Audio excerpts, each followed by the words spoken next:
keluarganya buruk, maka efeknya akan terasa oleh generasi selanjutnya. Ya, begitu sangat pentingnya, sangat urgennya peran perempuan. Maka musuh-musuh Islam sering menjadi perempuan target utama. Maka ini menjadi tolak ukur bagi kita. Kita pun harus menjadi perempuan baik agar target yang lahir dari rahim-rahim kita itu adalah manusia-manusia yang berperadaban, yang memiliki akidah kuat. Nah, Bu, membentuk diri memiliki akidah kuat itu kita itu butuh role model. Orang teh kedah kumaha gitu. Maka Allah siapkan role model nate ku ayat kauliyah. Nu kahiji Allah siapkan role model itu dengan ayat kauliyah. Nu kadua Allah siapkan pula role model itu dengan ayat kauniyah. Ai kauliyah teh naon, Bu? Al-Quran, ya, berarti Al-Quran dan hadis. Lamun kauniyah mah ibrah yang harus kita ambil dari peristiwa gitu. Iya, kita sedikit masuk kepada ayat-ayat kauliyah. Al-Quran di dalamnya memiliki 2000 kisah. 2000 kisah yang ada dalam Al-Quran ini bukan ditunjukkan hanya sekedar untuk menceritakan, tapi haruslah kita mengambil pelajaran dari setiap kisah yang ada dalam Al-Quran gitu. Karena yang namanya Al-Quran itu adalah dzalikal kitabu la raiba fihi hudal lil muttaqin. Al-Quran mah hudan, petunjuk bagi orang yang bertakwa. Dari beberapa kisah yang Allah cantumkan dalam Al-Quran, banyak sekali kisah-kisah tentang perempuan. Hingga ada satu surat yang Allah sebutkan nama perempuan, ya. Nama perempuan anu langsung ku Allah disebutkan yaitu Maryam. Terus Quran yang ya semua menyeluruhi pembahasannya tentang perempuan yaitu An-Nisa. Berarti Allah tahu bahwa perempuan itu membutuhkan petunjuk bagaimana cara mereka untuk mengolah diri, bagaimana cara mereka untuk menjadi hamba yang Allah inginkan. Coba Ibu aya sabaraha kisah nu aya dina Al-Qur'an terkait dengan perempuan. Ieu teh pasti ibu-ibu parantos ngatadaburi. Paling simkuring ngetang gitu. Ada 10 langkung kisah-kisah yang ada dalam Al-Qur'an. Satu acan lebet kana kisah naon wae nya Bu nu aya dina Al-Qur'an. Urang kedah yakin nu kahiji bahwa kisah yang ada dalam Al-Qur'an itu bukan Al-Qur'an mah sanes buku sejarah. Ya, sanes buku sejarah. Meskipun menerangkan tentang kondisi bagaimana para nabi gitu, cerita para nabi, bukan buku sejarah. Tanamkan bahwa Al-Qur'an itu adalah hudan, petunjuk. Anu kedua, kisah-kisah yang diceritakan dalam Al-Qur'an mengenai perempuan terkadang disebutkan secara jelas namina kisah nate, ya. Adapun yang tidak jelas, ya. Anu seterusnya bahwa kisah-kisah perempuan yang ada dalam Al-Qur'an itu kita bisa ambil apanya saja sih.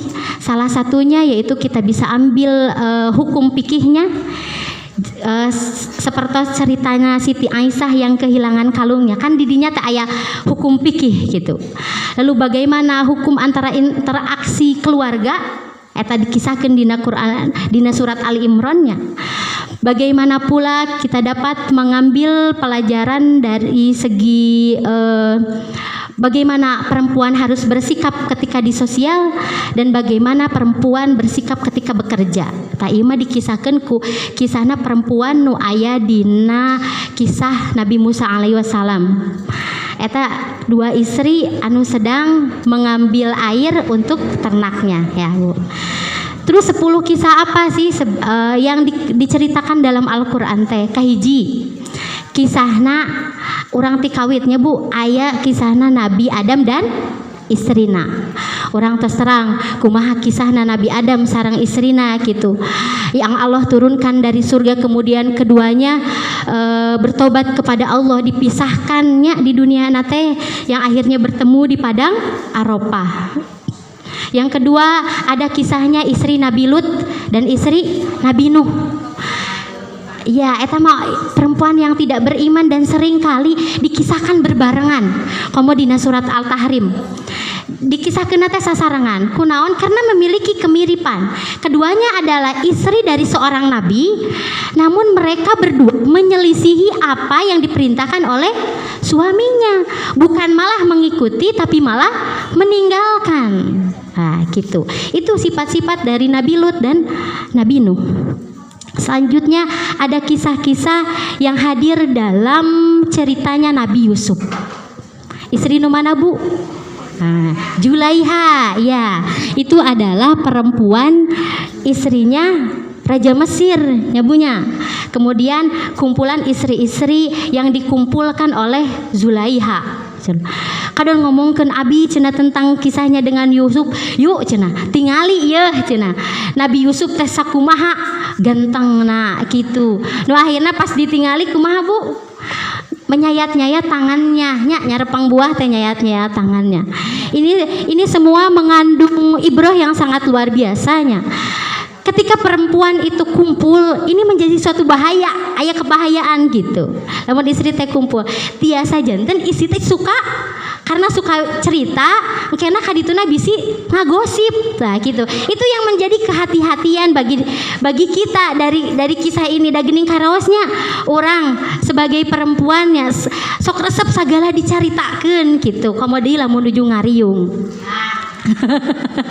Mudah-mudahan ibu-ibu peresistri mau adugi kakitunya, karena kita adalah perempuan-perempuan yang selalu berusaha untuk mendidik diri menjadi manusia yang Allah inginkan. Selanjutnya ada kisah dari dari kisahnya Nabi Musa. Nah, ada Asia istrinya Fir'aun, kemudian ada ibunya yang Allah ilhamkan kumaha carana menyelamatkan Nabi Musa. Ada juga rakana Nabi Musa. Jadi Nabi Musa selama dialirkan ke Sungai Nil itu tidak sendirian, tapi dituturkeun ku rakana anu nami Maryam. Ibu kantos terang iya bahwa Nabi Musa tidak sendirian tapi dituturkeun gitu. Kisahnya sungguh luar biasa, kecerdasan yang namanya kakak Musa itu Siti Maryam ya. Kemudian ada juga kisah-kisahnya istri-istri Nabi Muhammad ya. Tentang Aisyah banyak. Kemudian ada seorang perempuan yang tidak disebutkan namanya, namun menjadi surat, namanya teh surat Al-Mujadilah ya. Ibu terang surat Al-Mujadilah kumaha turuna, karena seorang perempuan mengadu kepada Rasulullah tentang sikap seorang suaminya yang telah menziharnya, kan haruskan ke Rasulullah gitu. Maka Allah langsung menurunkan surat ini, surat Al-Mujadilah. Perempuan itu siapa namanya, Bu? Haulah binti Sa'labah. Ada pula yang tidak disebutkan namanya dan sedikit sekali diceritakan, yaitu istrinya Nabi Ayub. Nah, aya mung sakedik. Terus ada oge yang tidak disebutkan namanya tapi disebutkan perilakunya. Dia menenun lalu kemudian mengurai kembali. Nah, dari kisah-kisah itu, Bu, kita bisa lihat ada perempuan-perempuan yang memiliki akhlak yang baik dan tidak. Nah, ieu teh ngajanten ukuran kanggo urang.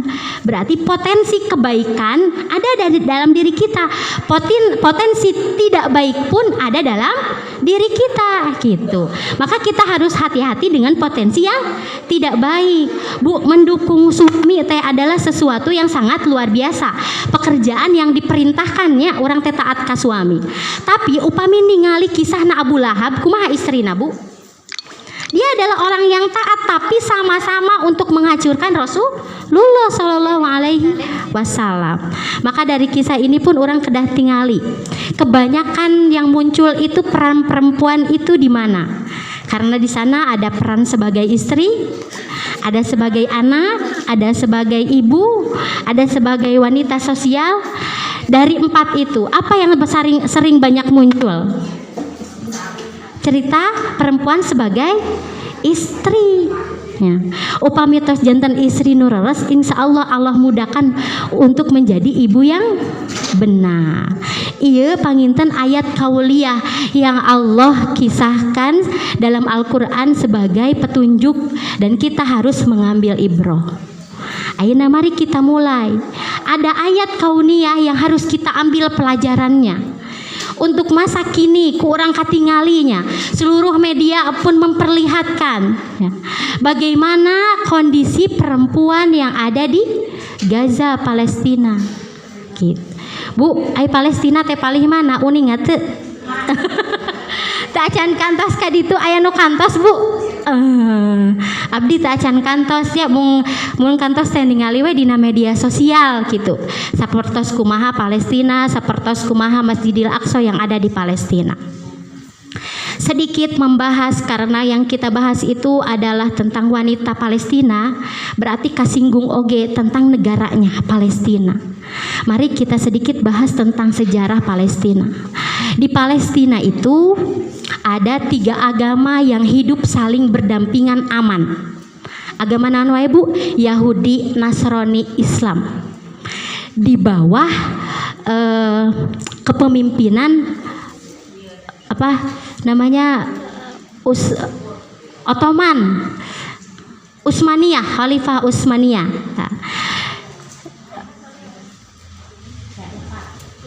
Turki Utsmani. Nah, di bawah bukan Turki. Masya Allah. Bukan, di bawah kepemimpinan Sultan Hamid II. Itu adalah pemimpin terakhir dari Turki Utsmani lah. Bukan Turki Utsmani, apa ya? Pokoknya ini adalah kepemimpinan besar Islam gitu. Lalu kemudian coba saya cari dulu sebentar. Oke, ya benar-benar kekuasaan Turki Utsmani. Namun pada tahun 1917 ya. 1917 seorang laki-laki ada yang bernama Theodor Herzl. Dia adalah seorang penganut Yahudi yang memberikan usulan kepada orang Yahudi, orang teh kudu gaduh negara sendiri. Gitu. Di Perang Dunia I ketika usai, karena Palestina itu adalah negara kawasannya Inggris, Rusia, dan sekutunya, di Perang I itu mereka yang menang. Usulan dari Theodor itu diiyakan, gitu tak? Iya, bahwa Yahudi itu harus memiliki tempat. Nah, maka di tahun 1948 ini menjadi tahun yang sangat berat bagi orang-orang Palestina karena dibentuknya perjanjian sepihak gitu. Dibentuknya perjanjian sepihak bahwa tanah Palestina itu harus diberikan kepada penjajah, kepada Israel, kepada Yahudi gitu. Jadi jika nukianya Bu, orang gaduh bumi sumping aya tamu gitu, tamu teh lami weh teu uih wae ti bumi eta betaheun gitu, dugikeun kadon urang anu diusir, kadon urang anu dibantai. Itu pun yang dirasakan oleh orang-orang Palestina. Kenapa jadi aku yang terusir, bahwa padahal ini adalah tanah kita, tanahku gitu, tanah kelahiranku. Berjuang untuk hak kepemilikan itu harusnya Bu, karena ini adalah bagian dari menjaga harta kita ya, menjaga tanah air kita. Oke, langsung kenapa sih kita harus membela Palestina? Kunaon Bu? Gaduh keistimewaan naon Palestina teh?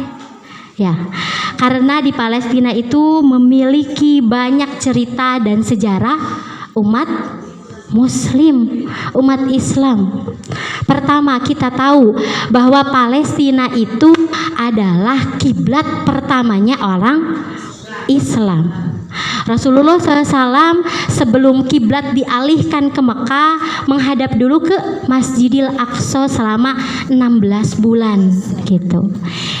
Hingga akhirnya Allah kiblat itu dipindahkan ke Masjidil Haram dengan turunnya Quran surat Al-Baqarah ayat 144. Dipindahkannya kiblat bukan berarti Masjidil Aqsa itu tidak lagi suci. Ya. Tapi ia tetap ada dalam kesuciannya.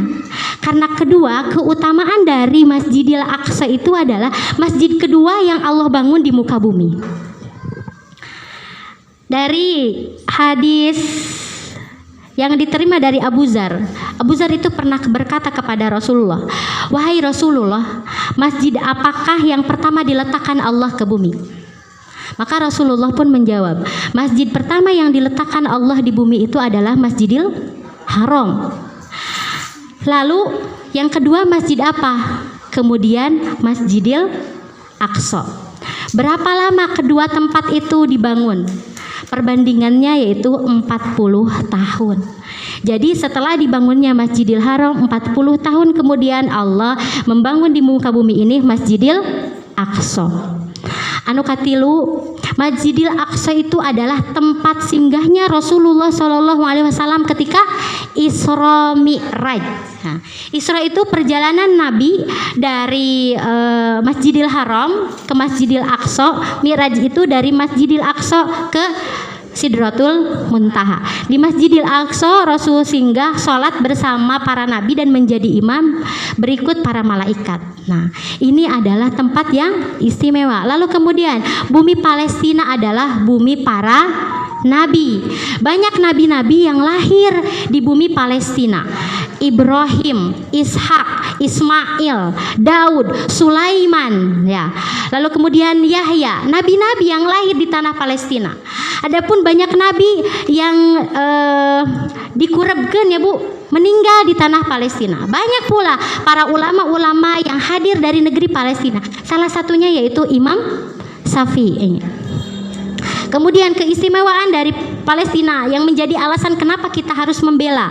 Yang kedua adalah Al-Aqsa menjadi negeri ketiga setelah Makkah dan Madinah. Ya. Dalam hadis bahwa tidak dikerahkan melakukan suatu perjalanan kecuali menuju 3 masjid. 1 Masjidil Haram, yang kedua masjidku kata Rasulullah itu adalah Masjid Nabawi, yang ketiga Masjidil Aqsa yang ada di Palestina. Hadis riwayat Bukhari dan Muslim. Selanjutnya keistimewaan Palestina adalah tempat sholat yang utama. Gitu.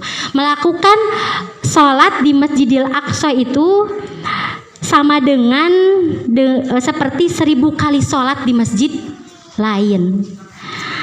Ini dasarnya apa? Diterima dari hadis riwayat Ahmad. Sesungguhnya Maimunah pembantu Nabi berkata, "Ya Nabi Allah, berikanlah kepada kami fatwa tentang Baitul Maqdis." Lalu Rasulullah menjawab, bumi tempat bertebaran. Baitul Maqdis itu adalah bumi tempat bertebaran dan tempat berkumpul. Datangilah ia, maka sholatlah di dalamnya, karena sesungguhnya sholat di dalamnya seperti 1000 kali sholat. Jadi sholat di Masjidil Aqsa itu pahalanya 1000 kali sholat daripada di tempat lain. Sedangkan kalau di Masjidil Haram sabaraha Bu? 100.000 kali lipat. Nah, kalau di Masjid Nabawi itu sama dengan Masjidil Aqsa. Berarti benar-benar bahwa Masjidil Aqsa itu adalah tempat sholat yang utama. Selanjutnya, kita harus membela Palestina itu adalah bukti bahwa kita itu memiliki keberpihakan. Ya. Orang harus mengambil sikap. Kita tahu mana yang benar, mana yang salah, mana yang benar, mana yang zolim. Maka kita harus memberikan keberpihakan itu. Jika lamun cerita dalam kisah seorang perempuan yang datang ke pasar Yahudi gini, terus diolok-olok oleh orang Yahudi, kami telepat mah dibuka hijabna, kan ieu teh harga dirinya Bu, ngadugikeun perang Rasulullah bersama orang Yahudi. Apalagi ini sebuah negara muslim yang diregut oleh orang lain, maka kita perlu membela Palestina.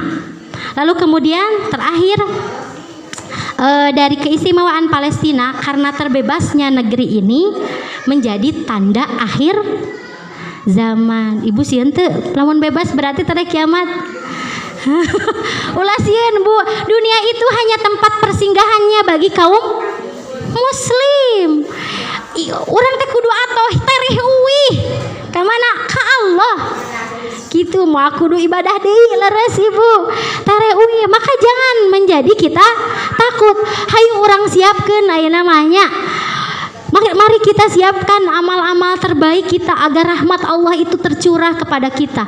Karena tidak ada cara lain untuk masuk surga selain Allah mencurahkan rahmat kepada kita. Bukan jumlah amalnya yang banyaknya, tapi rahmat Allah yang dicurahkan.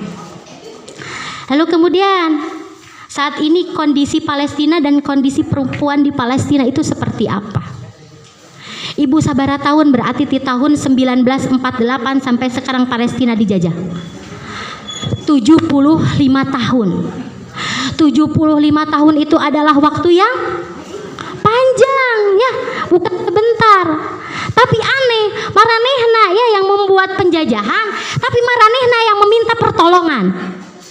Kita tahu dalam misalkan majelis-majelis perkumpulan luar negeri, tinggali orang-orangnya Israel menyebutkan, ya abi teh cenah di baledogan ku batu kieu. Cek urang mah mikir di baledogan ku batu malah jadi maledogan ku bom. Kan teu saimbang. Lamun dina kisos Islam mah wow sareng, wow soca sareng, soca ieu batu sareng bom. Teu saimbang. Batu sareng rudal, batu sareng teh. Sungguh pemikiran yang sangat bodoh. Punten ieu abi nyebatkeun kieu da leres. Mereka itu adalah orang-orang yang hanya ingin memuaskan nafsunya.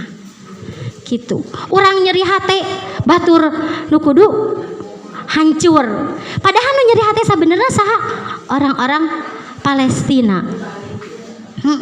Kalau lihat kamu akhir-akhir ini ya, berarti di awal tanggal 7 Oktober Hamas itu mencoba untuk membebaskan Masjidil Aqsa. Subhanallah, aduh jadi merindingnya. Strateginya itu dengan menggunakan para layang. Ini strategi yang belum ada sebelumnya. Bu, orang Al-Aqsa-nya, orang Hamas belajar di mana militer. Pan sekolah-sekolah nawe oge dibom. Kan? Belajar di mana? Mereka hanya dekat dengan Al-Qur'an. Jadi sungguh kokohnya hingga menghasilkan ilmu pengetahuan tentang kemiliteran.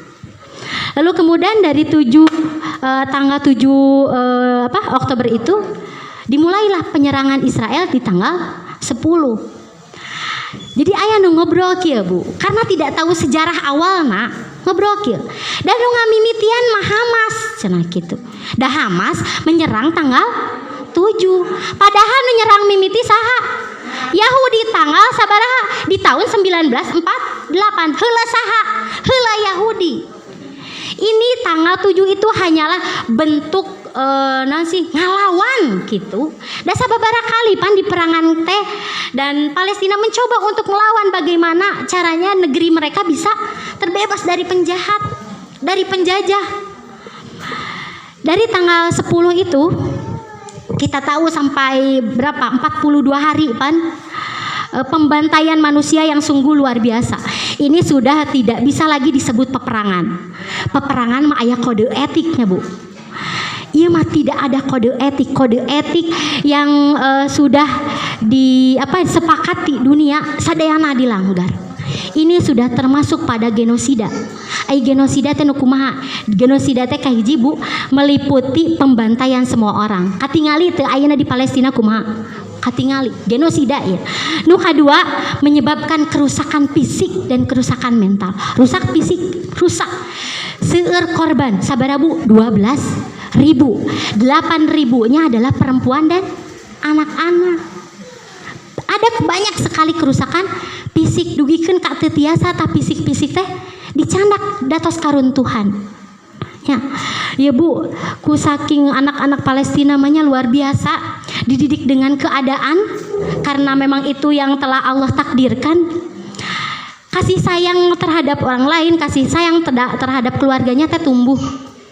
Aya budak dievakuasi nyanyanak tas, ditaros eta naon dina tas, ini adalah tubuh adikku yang telah hancur. Jadi ngahaja dicanakan hoyong dikuburkan dengan layak gitu. Ini Ini sebuah genosida. Lalu kemudian ini menyebabkan kerusakan mental yang serius. Sakitu mah kuatnya anak-anak Palestina gitu. Ayah seorang anak yang mencoba untuk menghubungi keluarga dari saudaranya karena saudaranya itu meninggal gitu. Gemetar yang sangat luar biasa, saking pusieun gitu Bu. Deg-degan ieu teh gitu. Urang mah cantang tos biasa. Mayunan kondisi sapertos gitu. Selanjutnya, genosida itu memberikan kondisi hidup yang tidak menyenangkan kepada satu kelompok secara disengaja dan terencana. Ini sengaja Bu dilakukan? Sengaja. Ini sengaja direncanakan? Sengaja. Da geuning bahasana orang Amerika mah, kami ada untuk membantu Israel. Berarti ini sengaja direncanakan dan ini disengajai untuk dilakukan. Selanjutnya, ya, genosida itu melakukan tindakan-tindakan yang dimaksudkan untuk mencegah kelahiran di dalam kelompok. Tos katawis kurang, seueur perempuan hamil nu jadi korban kan, seueur bayi-bayi nu jadi korban, seueur anak-anak nu jadi korban. Mereka tidak mau lahirnya generasi-generasi Palestina selanjutnya. Mereka ingin menghabiskan seluruh warga Palestina dan menduduki negara Palestina. Ini sudah termasuk genosida. Semuanya sepakat Bu, seluruh dunia 128 negara sepakat bahwa ini termasuk genosida dan harus dihentikan. 128 negara, tapi tidak bisa menghentikan satu negara. Kunaon tiasa kieu. Berarti ini ada proses perencanaan yang sangat baik oleh Israel dan konco-konconya. Ya. Lalu selanjutnya, kondisi perempuan Palestina itu seperti apa? Bisi henteu katingali ke urangnya mencuat gitu. Kondisi kondisi perempuan-perempuan yang ada di Palestina, insya Allah ibu-ibu oge tos pada uninga nya da katingali. Fakta ini teh membuat orang teh marah, gregeteun ya Bu, tapi orang teh bisa kukumaha gitu. Fakta ini membuat orang sedih. Urang sadayana teh sedih. Margi itu teh muslim, urang oge sami. Dia adalah saudaraku. Margi muslimah satu dengan yang lain itu adalah satu tubuh gitu, satu badan. Lalu apa saja yang dirasakan oleh perempuan Palestina? Pertama, kondisi Palestina itu saat ini para wanitanya, subhanallah Bu, setiap harinya selalu menutup aurat. Kenapa selalu menutup aurat? Karena terang iraha orang bakal maut. Ini bentuk dari ikhtiar mereka gitu. Upami orang maut kabom tatkala ditemukan hoyong nuju katutup auratna gitu. Ataupun nuju kabom tiasa menyelamatkan diri nuju lengkap. Cara menutup auratnya ini sungguh luar biasa. Kan di orang banyak dalam kondisi aman orang teh gini. Masih banyak orang-orang yang bangga untuk memperlihatkan auratnya. Abi teh memiliki tubuh yang ideal, misalkan hayang diperlihatkan, berhijab nama, tapi melekuk tubuh, berhijab nama, tapi tidak menutupi dada. Kita itu harus belajar dari perempuan Palestina tentang bagaimana menutup aurat.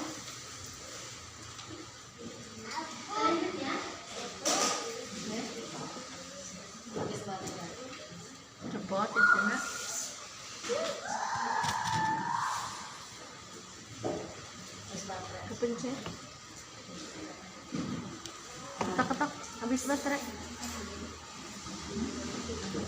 Ketok-ketok teh. Diketok-ketok upamitayan habis batu. Baterainya habis mungkin.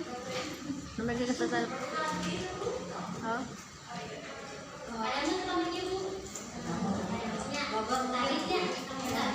Berdiri ya. Baru beli? Kenapa? Karena memperhatikan dikarenakan air itu terbatas. Jadi mereka berpikir gimana caranya untuk tidak mengeluarkan air basah. Ukuran harusnya lebih hemat. Manusia tes.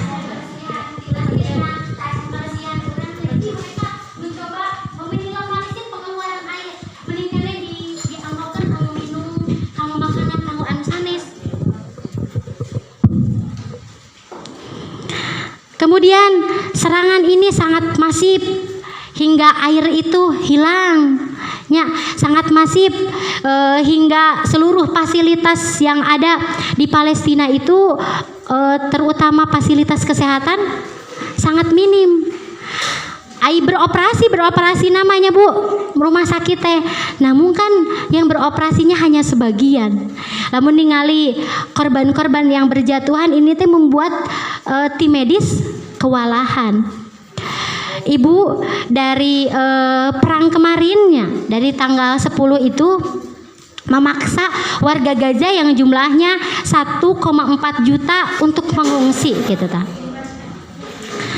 Untuk mengungsi ke daerah yang lebih aman, meskipun kata Muhammad Hasan tidak ada yang aman bagi warga Palestina gitu. Selanjutnya ada juga Bu fakta seperti ini. Seorang perempuan karena korbannya banyak, dikarenakan satu timbulnya stres yang luar biasa dari seorang perempuan komodi anu hamil. Bu, orang makan mau hamil teh butuh kenyamanannya, butuh disupport gitu anu hamil teh. Komodi anu ngalahirkeun duwikeun ka di orang makan masih terjadi lamun ngalahirkeun baby blues kan gitunya. Tapi di Palestina mah Masya Allahnya tidak hadir tuh kalimat baby blues teh gitu. Ada seseorang perempuan yang anjeunna teh diwawancarai melahirkan seorang anaknya dengan cara disesar. Ya, disesar tanpa anestesi, tanpa bius. Orang terang kumaha rasananya punya tanpa bius termasuk gini, setelah dioperasi, kemudian 3 jam setelah operasi itu perempuan teh harus keluar dari ruangannya karena memberikan ruangannya itu kepada perempuan lain. Jaba banyak perempuan yang melahirkan anaknya itu dalam kondisi prematur, henteu sakedahna gitu. Nu kuduna 8 bulan, ieu jantan 7 bulan. Malihan mah anak-anak yang lahir teh kan dalam kondisi prematur teh inkubatorna teh dimatikeun. Margi tidak ada listrik. Tingali, listrik ini sebetulnya dimatikannya listrik ini mematikan seluruh anak-anak yang ada di Gaza gitu. Termasuk mematikan seluruh informasi yang ada di Gaza. Karena kieunya orang-orang Palestina tahu lamun ngalawan ngangge senjata mereka itu lebih canggih. Ya, berarti ada senjata yang harus kita maksimalkan ya naon? HP. Informasikan kepada seluruhnya bagaimana kondisi saat ini gitu. Namun tidak ada informasi yang keluar, orang meureun hare-hare nyebut tentang Gaza teh merasa bahwa Gaza itu aman-aman saja. Padahal sungguh Gaza itu sedang ada dalam kondisi tidak aman.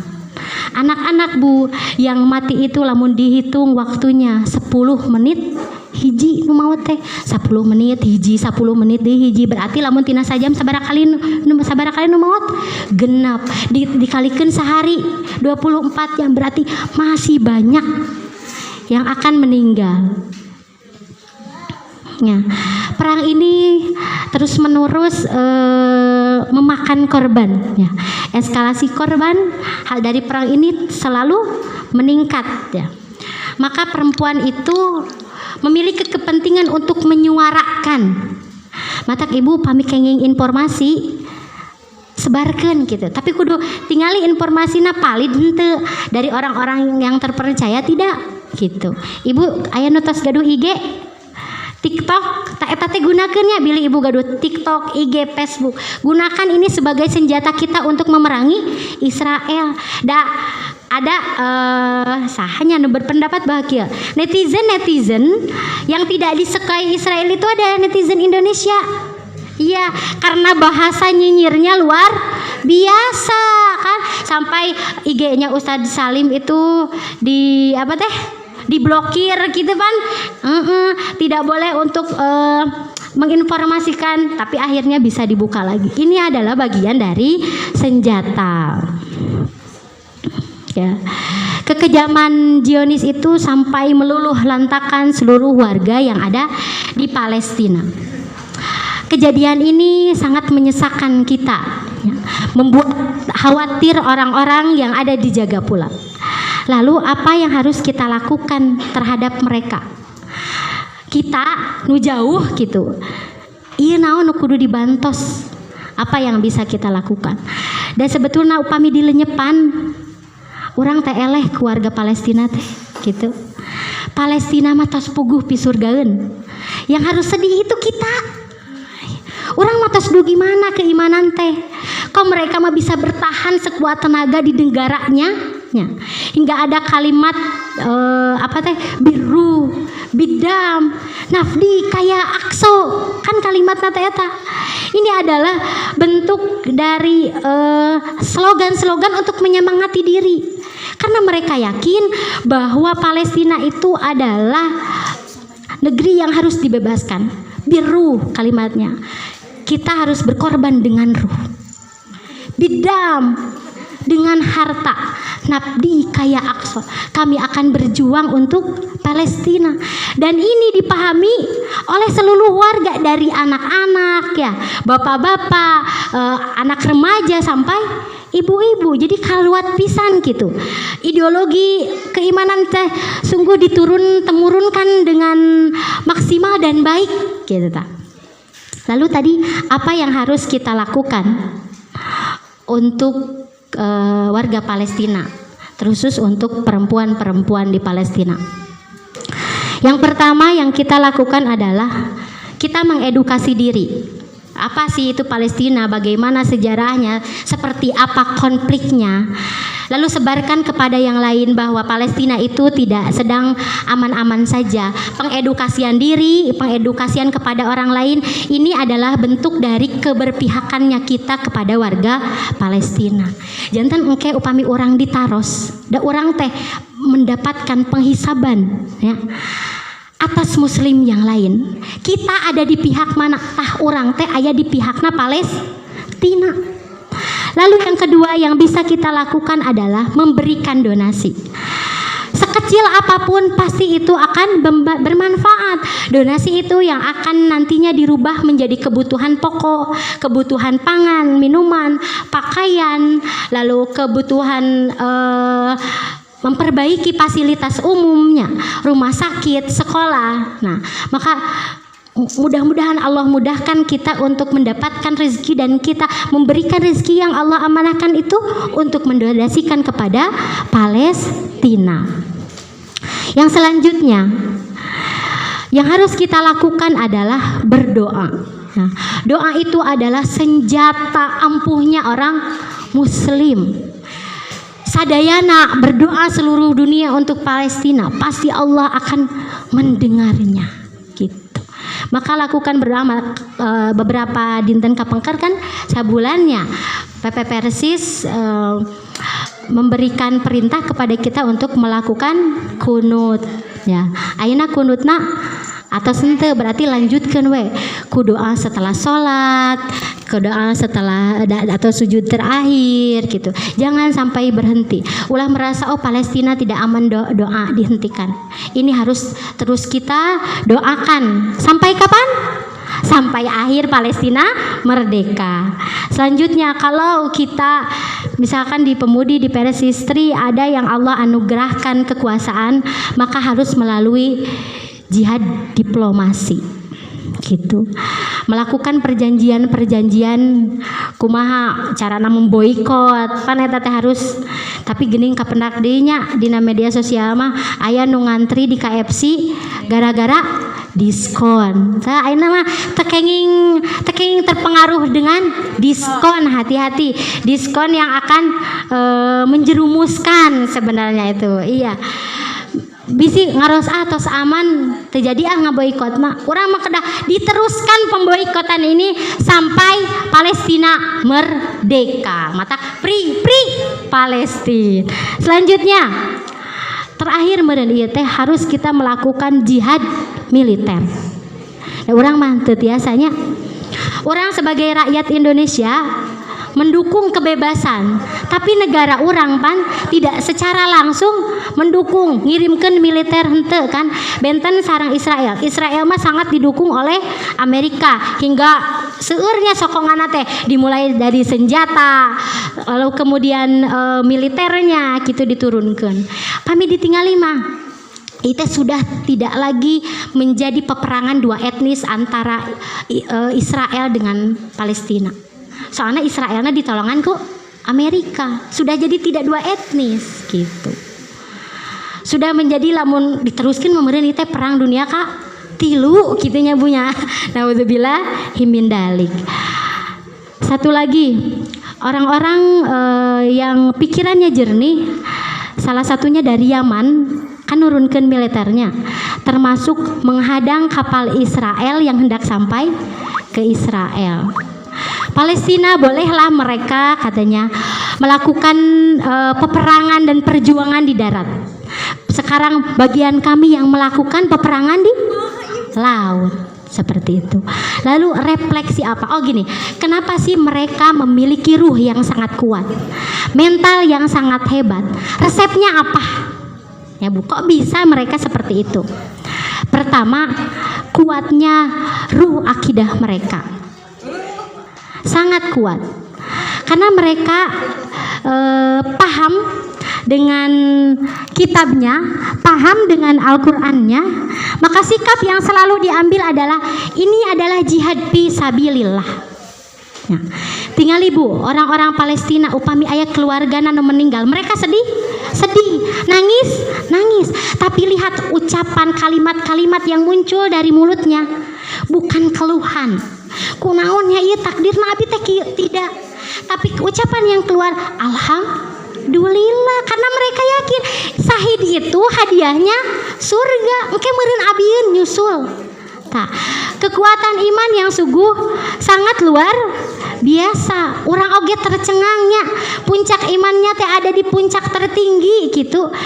Dan puncak tertinggi dari keimanan seseorang itu adalah berani untuk menyerahkan diri. Wani maut gitu. Ayo orang tos wanita can Bu. Kadang orang gila lah. Ayo bahasa seperti itu gitu. Ini yang harus kita pelajari. Satu, mereka memiliki iman yang kuat.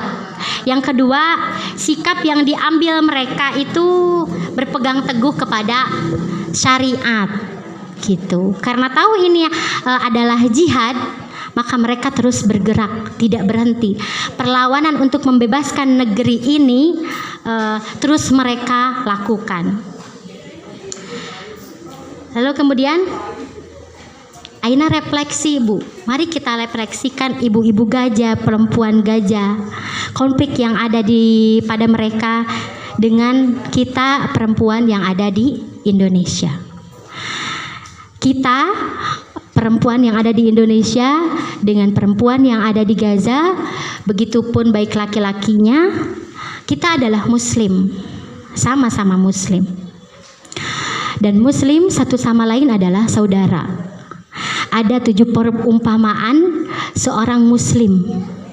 Pertama, dari riwayat Imam Bukhari, bahwa muslim itu bagaikan batu bata. Innamal mu'minun lil mu'minin kal bunyan yashuddu ba'duha ba'dun. Mukmin satu dengan mukmin yang lainnya itu seperti bangunan dan saling menguatkan. Rasulullah bersabda tentang hadis ini, tangannya dugi ka dieu, yasuddu ba'duha ba'dun. Semuanya harus saling menguatkan. Kita yang di sini, mari kita kuatkan negeri Palestina.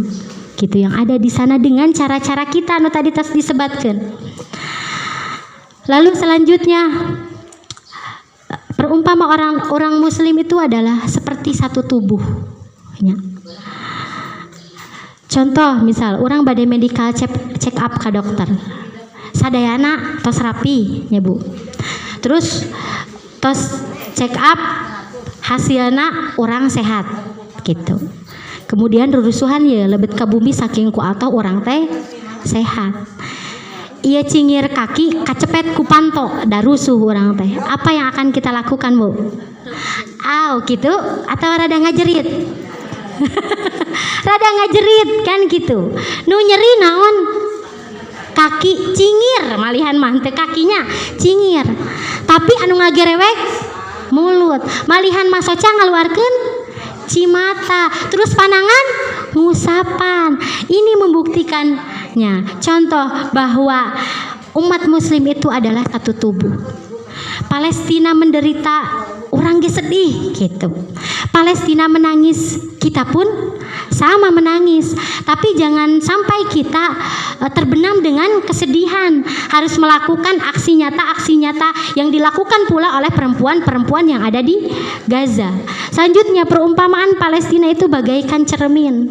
Ya. Abdi cermina ibu, ibu cermina abdi. Ya. Upami orang ngaca yang soal kerudung naon direreskeun Bu kerudungna pan gitu.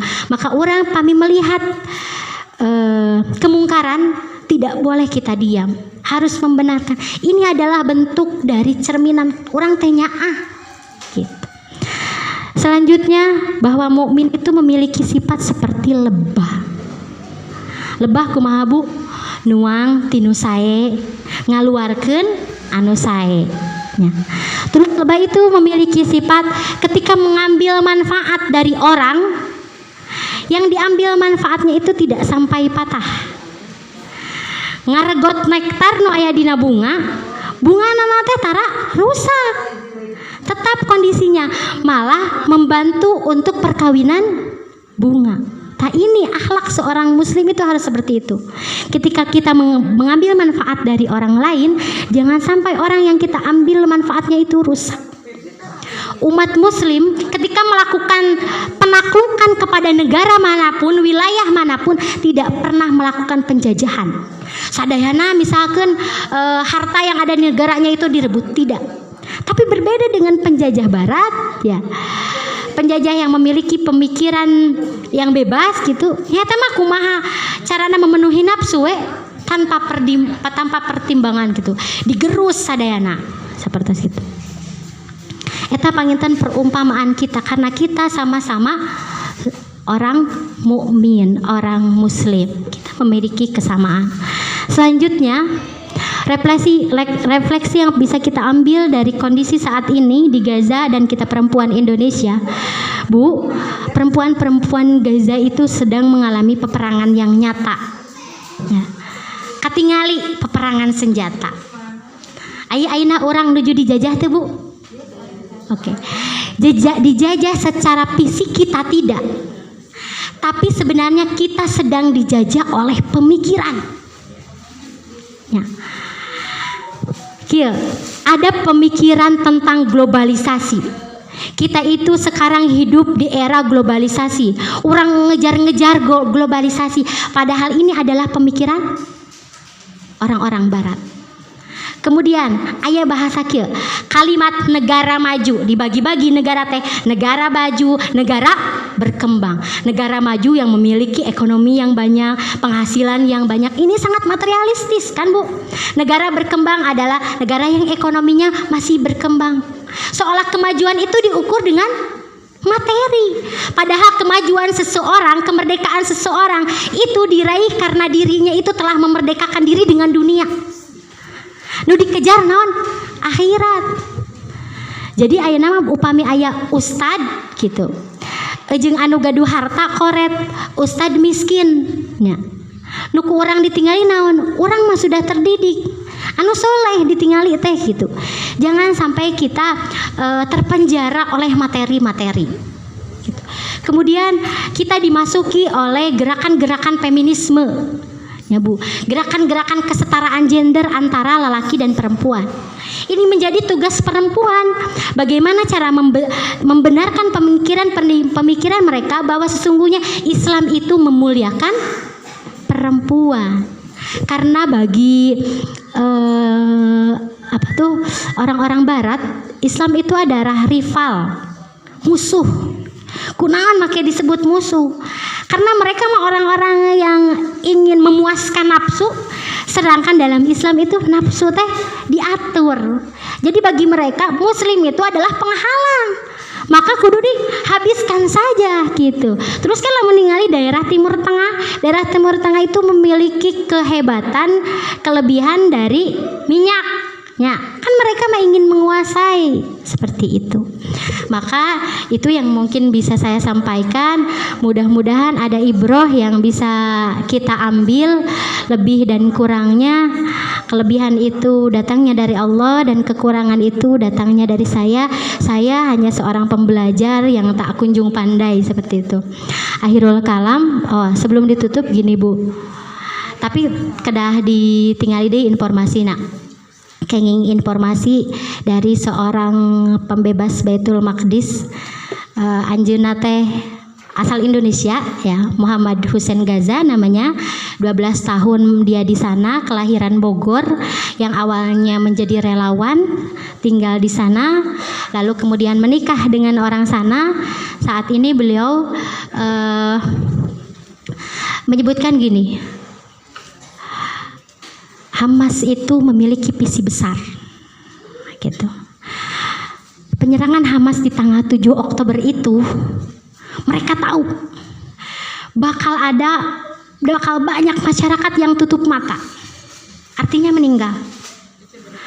Tapi mereka pun yakin bahwa akan banyak orang-orang yang matanya terbuka. Ya, kurang katinggalinya daerah mana wae, negara mana wae terbuka. Maka untuk pembebasan Palestina tatkala kita bangun, tatkala kita sadar, jangan sampai cukup sadar ya. Pembebasan Palestina itu harus sampai akhir. Ya, Bu. Ulah cukup dengan kita mengedukasi diri, tapi kita pun harus mengedukasi orang lain. Terakhir beliau pun memberikan informasi bahwa Gaza itu sekarang sedang genjatan senjata. Jadi tidak ada penyerangan 4 hari, dimulai hari Rabu kemarin ya, Rabu informasinya sore, berarti 4 hari itu Kamis, Jumat, Sabtu, Ahad. Nah, ini memberikan ruang untuk memperbaiki fasilitas, tapi fasilitas mama mungkinnya memberikan kanggo ngubur-nguburkeun berenya Bu evakuasi jenazah, kemudian untuk bantuan yang masuk gitu ke Gaza. Namun mudah-mudahan genjatan senjata ini dengan kadar 4 hari. Kurang doakan mudah-mudahan tidak sampai 4 hari, tapi sampai pada pembebasan Palestina. Takbir, Allahu Akbar. Aku qouli hada wa astaghfirullah li wa lakum. Wassalamualaikum warahmatullahi wabarakatuh.